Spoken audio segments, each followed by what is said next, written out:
हे घे खा. काय काय विचारतेस? झोपेच्या गोळ्या आहेत त्या. पाहिजे असेल तर पॉयझन पण आहे. कशाला?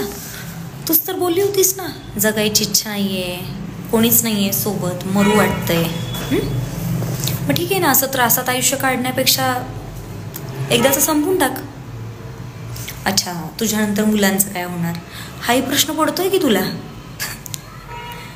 नाही, तुझ्या जाण्याने असाही कोणाला फरक नाही पडणार आहे. समोरचं दुसरं लग्न करून मोकळं होईल, मुलांना त्यांची दुसरी आई मिळेल, तुझे आई वडील तुला 4 दिवसांनी रडून पडून विसरून जातील.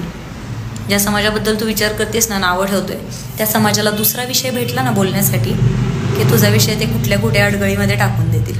मग तू कुणाला घाबरून मरायचा विचार करतेस? अच्छा, एकटी कसं करणार? इमॅजिन मुलांचं एकटी कशी करणार हे टेन्शन आहे. ज्याच्यासोबत लग्न केलंय तो जर एखाद्या ॲक्सिडेंटमध्ये मेला असता तर मुलं रस्त्यावरती टाकली असतीस? नाही ना, सांभाळली असतीस ना. कधी रोडने बाहेर पड, रस्त्यानं फिरणारे जे भिकारी लोक असतात, असेच फिरिस्ते लोक असतात ना, तेही त्यांच्या 2-2, 3-3 मुलांना सांभाळताना, खायला प्यायला घालून वाढवताना तुला दिसतं.